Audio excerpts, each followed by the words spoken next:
Right, so emergency evacuation announcement. Can we take that as read? I think everybody knows where we are. Yeah, okay. Apologies for absence. Obviously, we've got George, no one else. Non-members attending.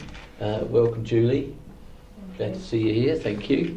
Minutes meeting on the 5th of September. Is it your wish I sign them as a true copy? Right. Right. Anything there that's any member wishes to write not on the current agenda? Thank you. Any declarations of interest, please? Should any arise during the meeting, please raise them, then we'll make sure they're minuted. Item 5, matters referred to this executive and reports from other committees, there are none. So we go straight into item 6, which is the Q2 18-19 Financial Management Performance Report. And I believe Councillor Smith is going to lead us on this one. And I'm sure in conjunction I'm not going to lead very far. That's all right. But I think I just want to pick out the highlight is that this report reflects a well-managed council. It reflects prudent financial decisions. It reflects our staff working extremely efficiently, and we do have to take some credit ourselves in that as members we've helped to see and oversee this this really positive position. We're in a position where we're looking at managing the budget and having some surplus at the end of the year. So I think it's a good news story all round, but for the detail I'll pass you over to Naomi. Okay, thank you. Yes, as Councillor said, this is the Q2 financial performance report. The first quarter report was shared with Councillor Smith as portfolio holder, but it hasn't been publicly taken to any meeting, so this is the first meeting that's come to the first report that's come to an executive meeting. As Councillor Smith said, in terms of the revenue budget, we're reporting fairly positive position. So we're projecting at the moment an underspend of £858,000 against a net revenue budget of £9.5 million. The main driver of that underspend is salary spend. So we're projecting to spend about £566,000 less than we budgeted at the start of the year. That's predominantly driven from two reasons. One, we've just had a higher than expected vacancy rate at the start of the year, so we could not really have legitimately forecast that we would have had the turnover rate that we've had at the start of the year, so that's part of the driver. The second one was a decision to freeze vacant posts for 6 months, which we've now decided to pause that policy for the moment. So any post that became vacant was held for 6 months, which obviously led to a higher underspend on salaries at the start of the financial year. Other than that, there's a couple of other areas I'd just point to in terms of underspends or reduced spend is expenditure on bed and breakfast accommodation in terms of the homelessness budget. Has reduced compared to last year, so you'll be aware that we built in a little bit of extra budget this year as a result of the pressures that arose last year, but given our successfulness in driving down our reliance on bed and breakfast accommodation at the start of the year, we're now projecting an improvement of £143,000 against that budget, but obviously it's potentially quite volatile and we'll have to keep an eye on that for the rest of the year, particularly over the winter period. And in addition, we have got some additional income in relation to the council tax sharing scheme that we participate in with the county council and other preceptors of around £70,000.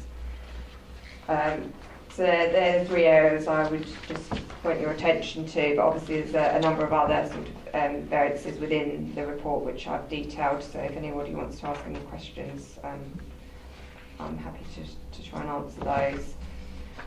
In terms of the capital budget, we're forecasting to spend 92% of our capital programme by year end, so 2.8 million against the 3.1 million pound budget.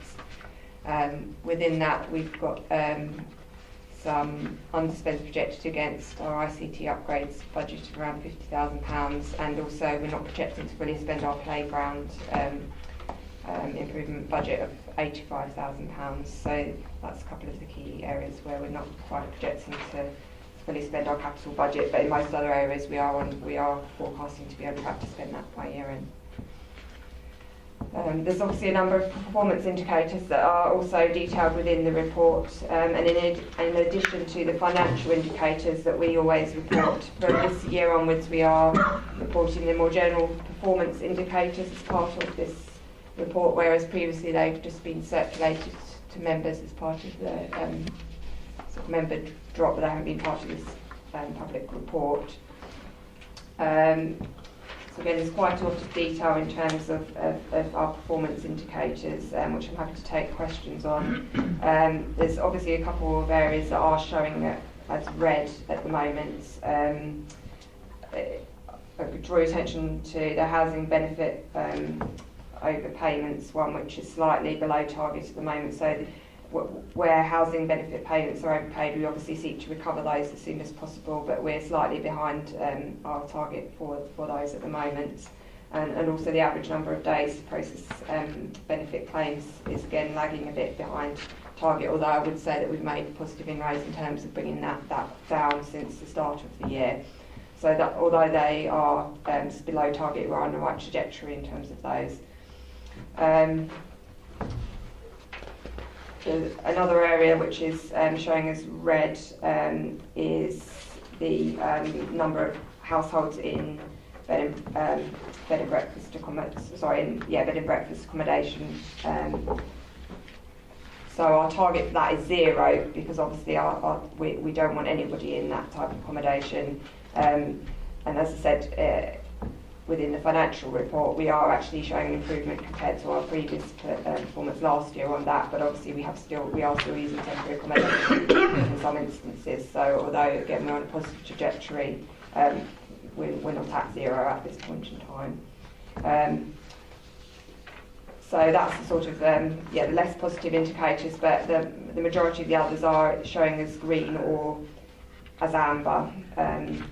So overall, a fairly positive view of our performance, but again, happy to take any questions if anyone's got any specific points they'd like to raise in relation to that. Thank you very much indeed. So that's what I was going to say, Okay, yes please. Thank you, Chairman. I'd like to say what a good report it is, and I think we should all of us, as councillors, staff, officers, everybody should be proud. We've had to make some firm decisions about staffing, of which I've had a couple of criticisms over, but I'll stand by the decisions. And as Naomi has said, there is a bit of a drop in revs and benefits at the moment. Not by any fault of their own, really. They've tried to do overtime, but unfortunately, because when they've tried to log on at the weekends, the computer system has been down, so that hasn't helped. But they're willing. And no, I think it's a good report, and I think we should all be proud. I agree. Oh, thank you, Chairman. No, it's just an observation actually, and it actually comes on our agenda on the very first page, strangely enough, just echoing something that Simon said very early on. The Council's priorities, and point 1, to become financially self-sufficient.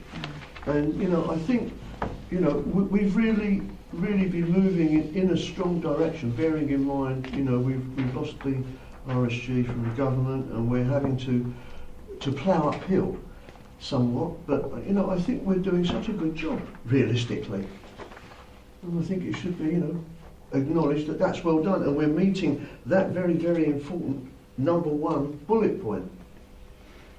Thank you very much. Yes, Simon, sorry.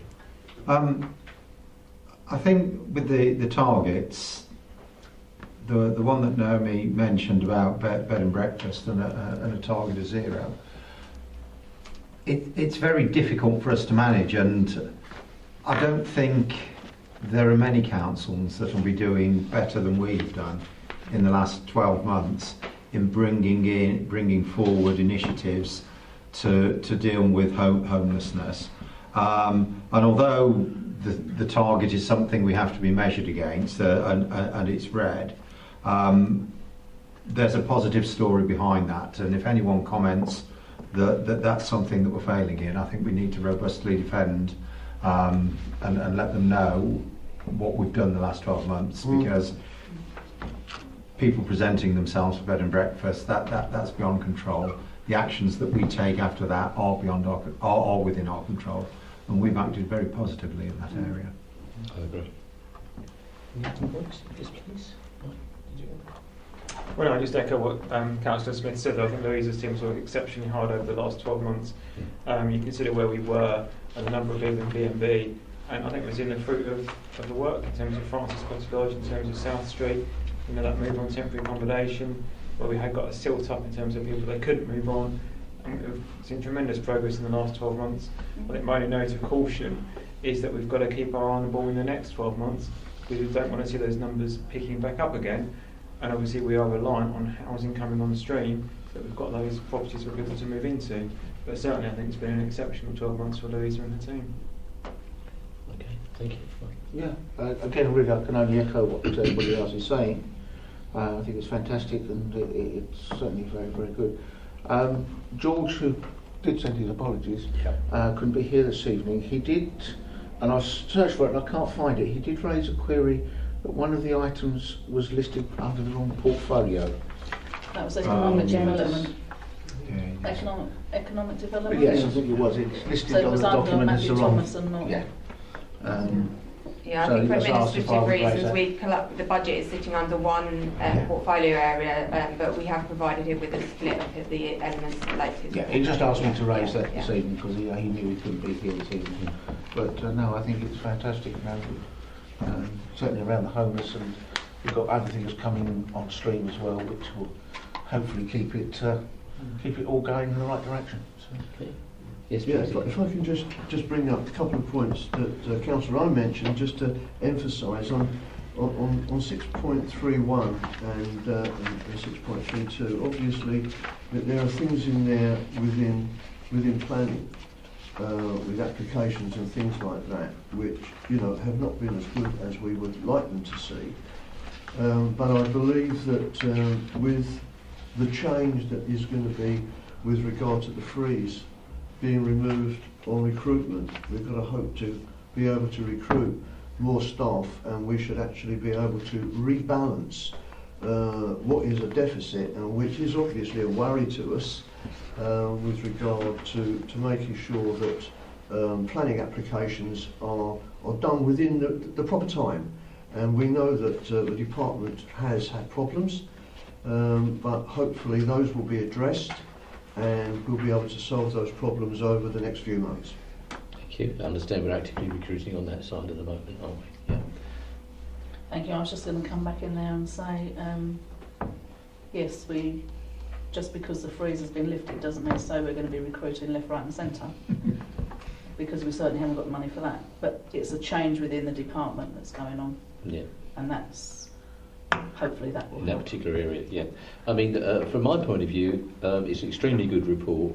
It shows how well managed our officers are actually managing their spend, and I think the culture, of our officers has changed over the years, in as much as at one time, I think, when times were better, I think, obviously the council spent up to a budget. Nowadays you try and save on that budget where you can, and obviously put that back into the pot for leaner years. And on that score, yes, okay, we're managing the accounts well, there's no question about that. We've got some extremely good officers who are taking that through for us. But down the road, we don't know where that road leads us. Going into the future, we need to make sure that we build up enough balances to get us through any storms, if you like, that are coming on the horizon for us, and make sure that we can weather them accordingly. We don't know exactly what's happening as far as finances are concerned. I think the budget had some implications for us as well with things like rates and business rates in the future, where I know the government is saying about reductions, and they're then talking about passing those figures on to us. And I always remember the business rate. What were they? Where they're actually challenging their business rates. Appeals. That's it. The business rate appeals, and then the government passed them on to us, even though we had absolutely nothing to do with them, made us responsible for them. Yeah. So these are the sort of things that can happen. And I think, unfortunately, you don't get out for now with these things, as they say.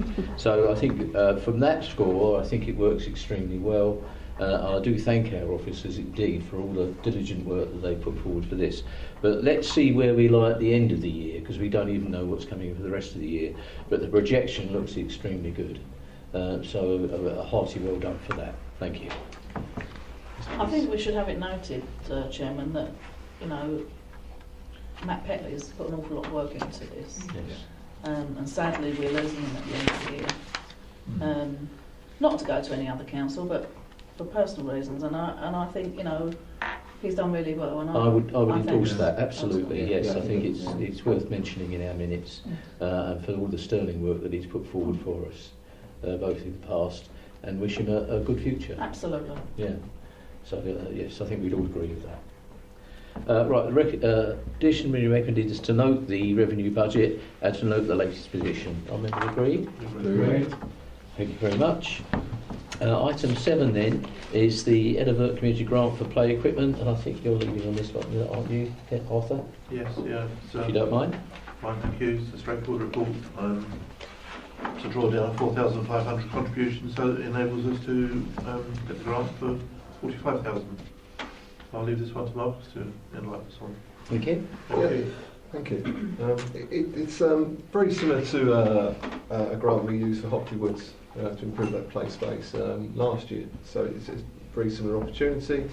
4,500 is needed to sort of provide that 10% third-party contribution under the sort of Landfill Communities Fund, but that will allow us to access the £45,000 that they're willing to offer. And so the work will be for a project at Swain Park Open Space to improve play space there. And so, yeah, further questions? Okay, well I think it's a pretty good deal. I think we'd all agree. And 4,500 to realise an extra 45,000 ain't bad. I wish I could do that with my own finances, but it just doesn't work that way, unfortunately. But I think it's good because we can update the equipment, we can make it safer, and hopefully make sure we've got something we can give to our younger people into the future.